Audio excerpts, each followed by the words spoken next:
Aujourd'hui, la plupart des gens passent leur temps sur leur canapé à regarder en boucle leurs émissions absurdes à la télé. J'ai pas de télévision, moi. J'ai mes yeux et je les utilise pour regarder la vraie vie, juste devant chez moi. Chaque jour de la semaine, je fais la même chose. Souvent, je m'ouvre une canette et mange quelques trucs. Enfin, bref, c'est pas le sujet. J'aime mon appartement et mon quartier. J'y vis en colocation avec mon meilleur ami. L'ennui. Franchement, j'ai pas grand-chose à faire de mieux ici à part rester avec lui. C'est devenu une habitude. Je connais même par cœur les passages de mes voisins maintenant. 9h15, il y a cette joggeuse qui court tous les jours à la même heure précisément. Elle s'arrête et, en courant sur place, attend de traverser pour se remettre à courir. Elle a l'air de prendre ça à cœur. Il y a ce mec aussi qui attend son bus chaque matin pour aller à ses cours. Je lui ai jamais trop parlé. Il a l'air timide. Un ado qui se font parmi les autres. Au restaurant d'en bas, table 4, toujours le même couple qui viennent prendre un café après leur manche matinale. Je les vois pas de là, mais je les connais comme mes amis, grâce à ce que j'entends de leur conversation. Plus loin, il y a cette fille, avec ses écouteurs.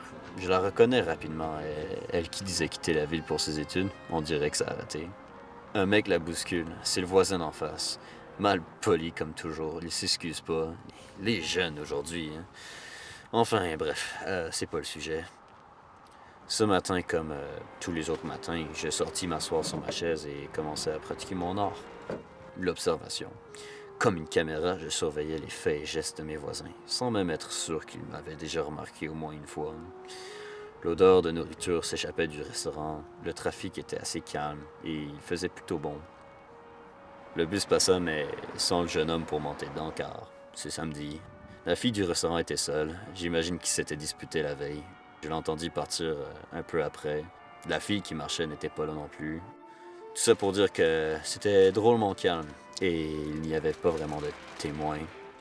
9h15, j'ai vu la coureuse arriver par le même chemin et attendre de traverser comme à son habitude.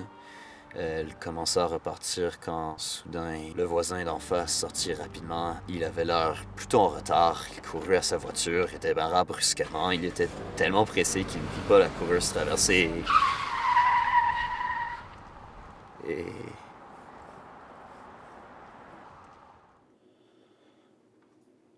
Ouais. C'est pas mal comme ça que ça s'est passé, là. D'accord. Merci beaucoup, monsieur, pour votre témoignage. On prendra votre déposition en compte. Ouais. Portez-vous bien.